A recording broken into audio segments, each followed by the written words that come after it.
Here's 100 things that don't make sense in Zelda games. Let's go!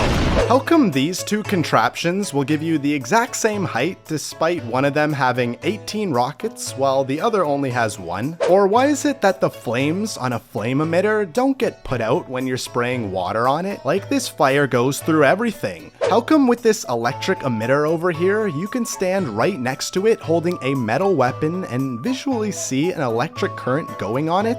Yet you don't get electrocuted. But if you drop your sword in the same spot and even go near it, then you get electrocuted. How are some of these items so strong when you fuse them together? Like, I can just attach a bunch of eggs to one another and then attach a heavy box onto the egg chain and it'll hold up the box. Like, what kind of secret egg power is this now? How are you supposed to crack one of these eggs open if they're this strong? When you activate a fan on the ground, it stays in place. But why is it that as soon as you lift it up, only then it moves back from the power of the fan? And don't tell me it's the friction of the ground, cause the fan could be on ice even and it still doesn't move. How are there these massive lakes in the Sky Islands that are constantly spilling their water source over the edge? Not even a small leak or something, but multiple waterfalls draining gallons of water, yet somehow the lakes don't dry up. Do they have a secret infinite water supply? How come Link can't take these veggies in Hateno Village? Since when you try to, this text bubble suddenly appears saying how the farmers made them with great care. Like, what is this? Link suddenly has a conscience or something now? As if he doesn't take random items and break stuff throughout the rest of the game, but veggies, no, that's where he draws the line. How can Link survive any fall from any height as long as he's just climbing on another object? Yeah, I got nothing for this one. Look at this insanity, falling all the way from the Sky Islands without a scratch. What are the trees made of in this game? Like, you can create a whole forest fire, but the only thing that won't burn are the trees. Unless, that is, if you cut the trees into sticks, only then they'll burn. But the tree enemy, his weakness is fire, and he can burn until, that is, you kill him. Then his dead body can't be burned, unless, that is, you chop it up into sticks again. Now someone explain that one to me. How are horses like the most sturdy object in this entire game? You can attach a literal jet engine rocket ship to the back of him and the horse doesn't move at all. He doesn't flinch even, he's so calm in fact, like he has to deal with this all the time. How come when you're shield surfing with a fan zonai device, you don't get any more height or elevation at all? But if you use one fan and attach a control panel to it, now you can gain elevation. How is Link able to always go back to the land that he started from after he drowned? It's already kinda odd how he survives drowning in the first place, but fine, maybe he drifts back ashore. But what I'm not having is how he can jump off the Sky Islands, land directly in a lake, drown in it, and wake up right back in the Sky Islands. Link has a pretty incredible ability to store all these items in his bag, sure, but did you ever realize how fast he can put those items in his bag? Just look at him take all these zonai devices and stuff them in there in less than a second. That's incredible. He's like the most efficient factory conveyor belt worker I've ever seen. Imagine him working in one of those places. What are the NPCs made of in this game? I can shoot a whole flamethrower at them and they only seem mildly annoyed at the fact. Just look at Purah. How does she survive this one? Jeez. Why am I doing all the fighting in this game when everyone else is indestructible? When you use a rocket on your shield, you get launched up in the air, so okay, these rockets are powerful when turned on. But given that, how come if you use them on a spear, then turn them on, you don't move at all? You can clearly see the thrusters are working, but Link's now like a god and doesn't get pulled by the rockets. How come the flame emitter can break if you fuse it to your shield, when normally this thing can last forever if you just carry it around? Why even attach it to your shield at this point? It somehow makes this device even weaker. So when I'm high up in the Hebra Mountains, it's all snowy and things can't grow here, right? So then how come when you go to the Sky Islands, right above this place, where the temperature drops even lower, it's nothing like Hebra? There's no snow at all, somehow, and look, even plants are growing here, even though we're at a higher altitude. How are Link's shields able to block anything, like bombs more specifically? You can make an entire pile of bomb flowers and totally survive survive the blast with a tiny board of wood. Or screw it, let's stand in this big group of bombs and boom, not a scratch. At the very start of this game, Link loses all of his hearts from that evil creature's evil magic thing, and yeah, I can get behind that. But how does Link lose all of his stamina bars too? Like, does he forcefully make Link eat unhealthy or go on a bad diet? Like, how does one reduce someone else's stamina? How is Link able to lift all these super heavy objects when he uses the fuse ability? Like, normally he can barely push this metal box, or he can't push this spike ball at all. But suddenly he can easily carry both when he fuses them to his gear. When you swim, you drain stamina, and that makes perfect sense. But then how come when you swim up waterfalls, not only do you not drain stamina, but you actually replenish your stamina? Like, what? This is infinitely more work than just swimming normally, yet Link is somehow at rest gaining stamina. Why does the blood moon rising suddenly just stop when you're talking to an NPC? Seriously, is your conversation so important that the literal universe has to stop and the orbit of planets just pauses while you talk? How come you don't get burned by a zonai cooking pot, but you do with a normal one? And don't give me it's some zonai magic or something, because look, there's clearly blue flames under it, and this food still requires heat to make. Why does this shop increase their prices to thousands of dollars for the clothes? I get it, your grandma is sick or whatever, but this is terrible business. You'll get no sales now because everyone is just gonna shop somewhere else instead of paying these ludicrous prices. When you hit a solid object, you actually freeze for a sec when you hit it. So when you stand between these 4 solid pumpkins, how come you move at like 4 frames per second now? Well, I guess it's cause you keep hitting these objects which stop you for a bit, so it kinda does make sense, but I just found this amusing and wanted to show you. Look at Link right now, just soaring straight down through the sky. Like an absolute bullet, he is generating all this speed, but suddenly, nope, just like that, he pulls out this tiny little glider and can stop all that momentum and speed instantly without getting hurt. If you put meat next to a fire, it cooks it. But how come if you put frozen meat next to a fire, it disintegrates the thing? I get cooking frozen food isn't ideal, but it shouldn't dissolve like that. There's even ice in this game that does melt next to a fire, so why doesn't it just go back to normal meat? Whenever you look at the inside of the shrines from the outside, you'll see this pretty standard room with a staircase in it. But then how come when you enter the shrine, the layout is always different? There's a fire on the side of this one, or the other shrine has a totally different layout, so I don't know where this first room is. What is with this zonai dispenser? They all store their precious zonai device technology in a giant gumball machine? Really? I don't know how they even fit all of these devices in the dispenser first of all, but then just really, there's not a more effective way to store them? As you know, you can take pictures with the Purapad, but you ever wonder who's actually taking your photo in selfie mode? You can even rotate 360 degrees around Link or zoom in and out, all while being noticeably far from the camera. How come if you wait in a spot where Kilton's shop is, then he won't be there at night, but as soon as you look away, then his entire shop just appears out of thin air? Or how does the entire water supply for all these rivers in Gerudo Town come from this tiny pond up here? Surely this would run out in a few minutes, and it doesn't even rain in Gerudo Desert either. What is with the Flame Guard potion? It can fully protect Link from the heat right next to a volcano, but if you stand too close to a campfire, then it does nothing and you still catch on fire. I mean, the description literally says prevents your body from catching fire. I could even wear flame breaker armor and it's still as useless as ever. Why is it that when you slip from climbing in the rain, you always fall in the direction of the slope? Like for example, in this situation here, if I were to lose my grip and slip, then I would think Link would fall just straight down, but no, he almost glides across the surface, like a magnet is pulling him in. Why does Link need to be in the exact spot to see his memories? I could be standing right here and Link would just be like, those are some pretty normal looking trees over there. But then I move 1 inch forward and Link's all like, oh my god, these are like the trees I was walking around with Zelda at, no way.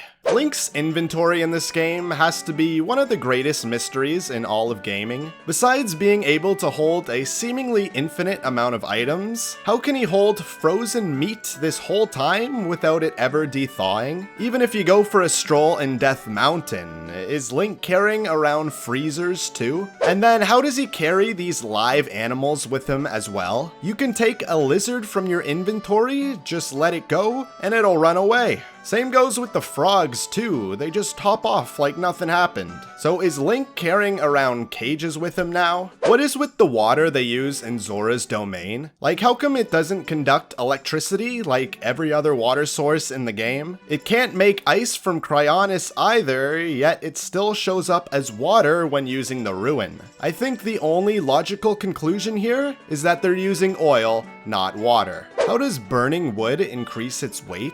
Like, I'm not making this up, look how this scale will actually move down when these bundles of wood are all lit here. But what's even weirder than that is even if you put out the flames, the wood will remain heavier. So how did you magically add weight to these objects? How come enemies can slap you around with weapons forever and the weapons never break, but if I then take that same weapon and use it, then it instantly becomes the most fragile object and will break in like 3 hits? Who decides what can and can't be stasised in the Zelda universe? Like, how come I can freeze enemies but not other characters? Or why is it that these specific pots can be frozen or these carrots in the ground? But weirdest of all is how come normally I can't freeze a tree, but then if I chop it down, now I can freeze it? I guess I'm just asking too many questions here. How come when I try to attack an NPC with a weapon, the sword will literally phase through the person's body, leaving him totally unharmed? And their responses are weird too, they only seem mildly annoyed. Calm down? That's your response? Like, would you calm down a bit, Link, and stop trying to murder me, thank you? The guy who runs this snowball minigame, how does he even operate his business? You're telling me he runs down that mountain, hauls all 10 of these massive tree logs back into position regardless of how far they go, then climbs back up the hill in a span of like 10 seconds? That's surely a day project for any normal human being. When you use a potion, you'll get a certain property for a certain amount of time. So then why is it that I can wait an entire day at a campfire and the timer hasn't gone down whatsoever? Well, that is awfully nice of the potion to just not drain as you're waiting by the fire. How can Link use the Sheikah Slate at any time? Like, I could be tumbling through the air, but as I am in this position while falling, Link is able to click the teleport button on the Sheikah Slate and we're off.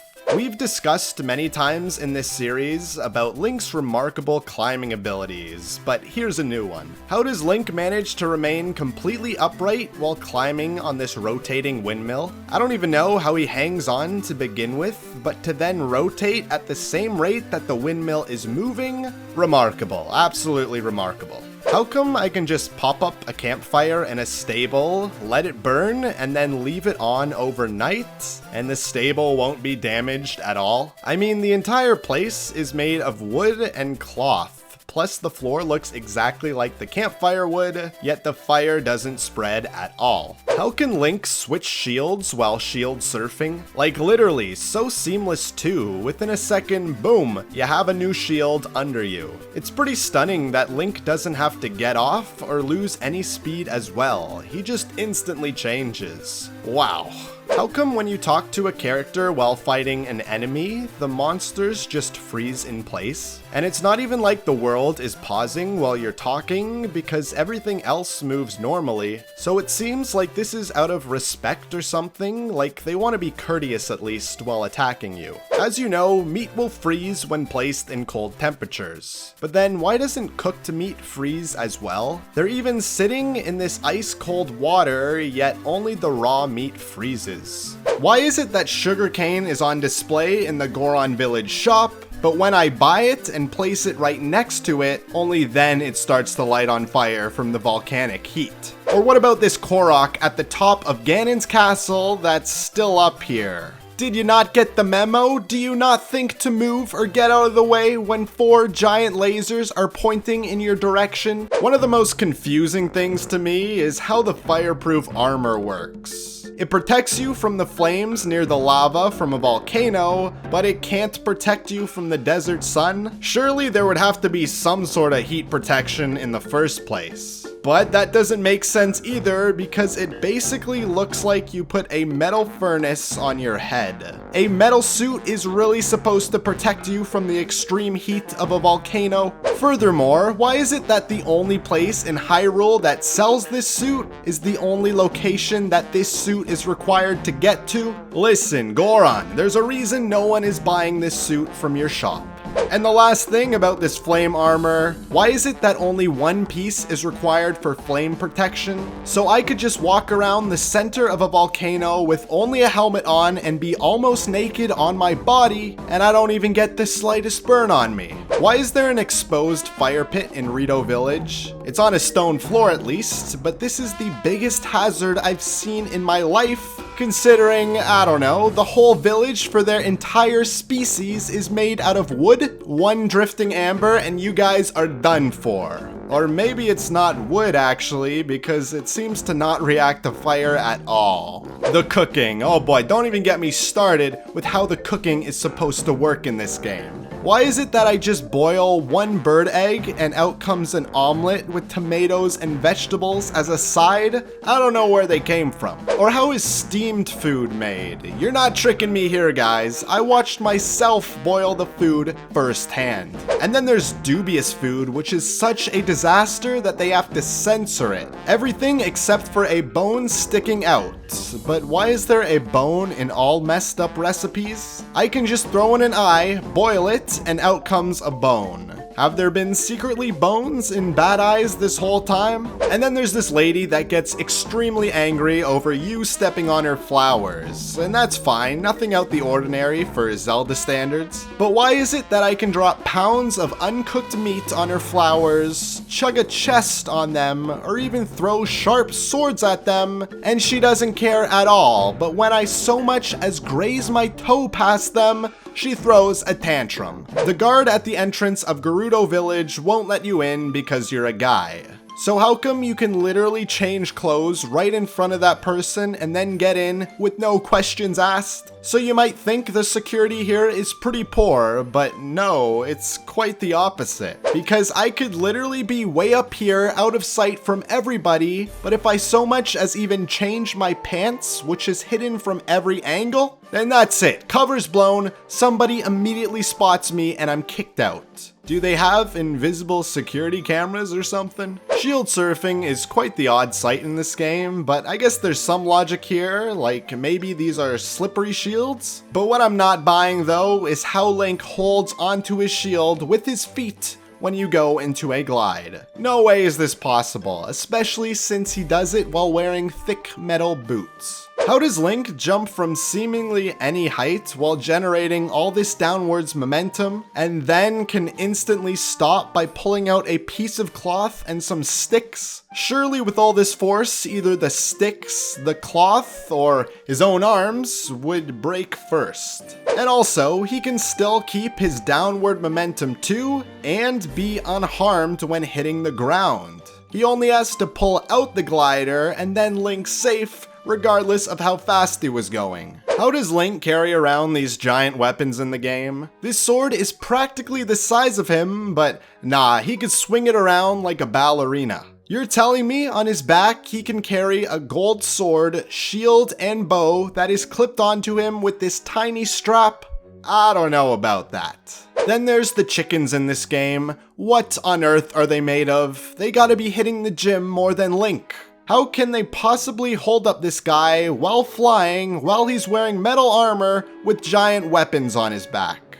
Also, how does Link grab onto them without, well, not even grabbing onto them? He just puts his hands in a bowl shape and places them under the chicken while it floats above him. Link's stamina while swimming is a weird one. I get that after a while you're gonna get tired and drown, but do you really get so tired that you can't stand up in the most shallow bit of water here? What adult drowns in water the depth of a kiddie pool? Just sad. Also, why does Link only use stamina while in motion? It definitely still takes effort to tread water and stay still. Look at his hands even. But if you so much as even twitch forward, then your stamina drains. Why is it that Link can completely avoid the bomb's blast if just some small object is in the way? Or how come when you place down mushrooms in Death Mountain, they just take off into flight? Instead of, you know, just burning on the ground like all the other items? So if you talk to one of the Ritos in Gerudo Town, she wants to try some food, but is disappointed that they don't have any poultry.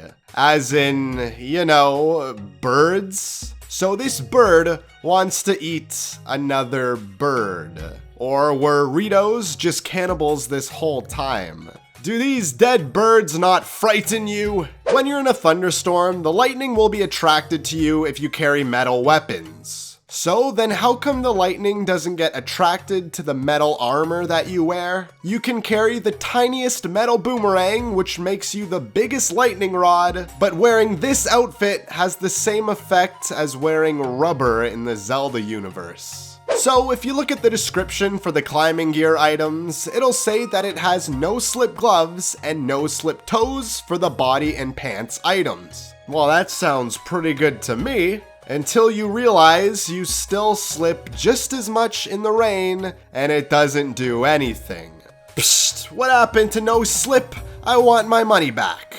So Bolson is this guy who sells you this house. But when you talk to him in Terrytown after you complete the Terrytown side quest, he'll say he's gonna head home to Hateno Village. But when you get there though, you'll find him still camping out in your front lawn. You sold me this house. This is now my property. Get off my lawn, you squatters. Imagine you buy a house in real life and then your real estate agent just pops up a fire and chills on your front lawn for the rest of time. Why is it that Link can literally deforest an entire section of the map, turning it into a field, but if I teleport and come back, then all the trees are back there too, fully grown again? Is there some like angry environmentalist following me around that got so mad so they decided to replant the trees that I cut down? Beedle is already an odd guy. I think everyone knows that by now. But did you ever realize how fast he is? I could visit him in the northwest location and then teleport to the literal opposite end of the map in the southeast using Sheikah technology, and this guy will already be there with this whole shop already set up and everything.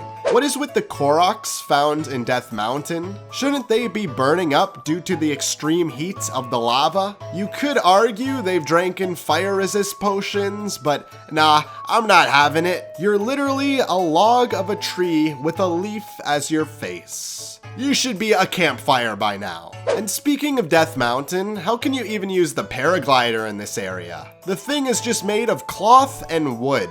So how come it doesn't burn up like everything else here? I mean, just look at all the drifting ambers you fly through in this area, and the cloth is still fine. How is Link able to parry virtually every attack regardless of the strength? The Lynels have weapons bigger than Link, but you can still brush them off with the flick of your shield. And don't even get me started with how you deflect literal lasers too. You don't even need a metal shield. A literal wooden pot lid can deflect these as well. How come weapons grow and shrink depending on who is holding them? You'll see this moblin holding a giant club and think, oh yeah, I'll get to use that big thing once I kill this guy, only for the weapon to then shrink down to like half of its size. What? I swear this thing used to be the size of Link before. How are merchants so rich in this game? Like, I get your arrow selling business is probably going well, but how can you buy an unlimited amount of goods from me regardless of how much it costs? Diamonds, rare gems, ancient machine parts, doesn't matter, this guy will buy them all. Like, what are you even gonna do with this stuff? You're just an arrow merchant. This next one isn't exclusive to Breath of the Wild, since it's in other open world games as well, and that is, how does eating food even heal Link? You could jump off a cliff, probably breaking every bone in your body, and then just shove a bunch of steaks in your mouth, and now you're good as new. Also, how does Link even eat the things that he eats? This guy can eat frozen, solid chunks of meat, just acorns, or even a whole raw bird. Doesn't even need to chew, just scarfs down the whole bird in one bite. Plus, he can even eat unlimited amounts of all food. Damn, this guy needs to go into professional speed eating. How come meats are the only thing that you can freeze? Like, sure, you can burn a whole bunch of fruits and mushrooms in the heat to get the toasted variants of them, but you can't freeze those same items? Man, I'm sure Link would have loved to have some frozen fruit for his adventure. How do all the horse stables retrieve and find your horse no matter where you left him on the map? You could even leave the thing in Ganon's castle for all they care. You're telling me someone went past all the guardians, opened the giant metal front door, past all the laser turrets inside, got my horse, and rode it all the way back to the stable? Now that is service. How can Link, with just one swing of his sword, cut up an entire tree log into perfectly sized firewood planks? Jeez, that was quick too. Screw saving the world. I think Link should just become a lumberjack. Why is it absolutely necessary for Link to sit by a campfire when he needs to wait for a different time of day? I mean, surely you could just pop a squat near any safe area and you should be good. Will Link die of boredom or something if he doesn't stare into the fire for hours on end? Why is it that you can just eat uncooked rice, so it's like just eating grains, and Link likes it, but if you try and boil it, it turns into dubious food in which Link eats it in disgust? Like what? You're telling me that you liked uncooked rice better than cooked ones? And also, why does it turn into dubious food? I just want to make some plain rice, okay? How does this camel divine beast get way up here to his perching points after you complete the dungeon? I mean, he only has these 4 stubby legs and managed to climb up this giant cliff. Furthermore, all the other beasts have cutscenes that show how they got up to their respective spots, while in his cutscene, it simply fades to black and then he's randomly up here.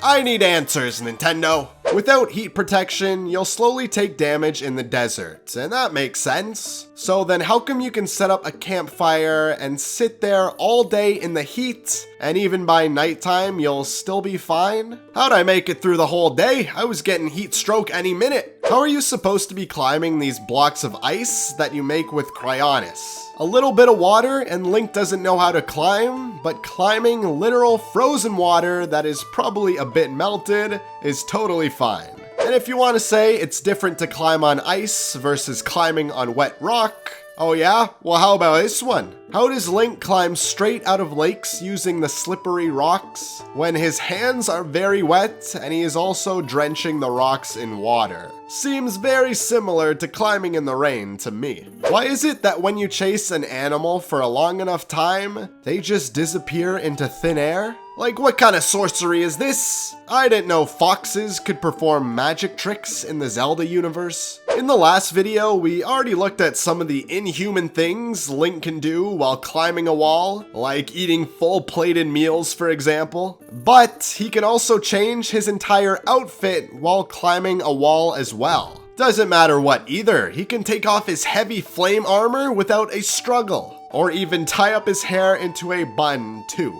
How come the Zora armor lets you swim like a supersonic fish when going up a waterfall, but you barely move any faster when swimming on, well, just flat water? Why can't I swim with this speed and this, well, swagger on any water surface? Why does the verticality of the water make a difference? When you pull out an arrow in Death Mountain, why does only the tip of the arrow start to light on fire and not anything else? I mean, the shaft of the arrows looks to be made of wood, while the tip looks like metal, yet it's the tip that starts to burn.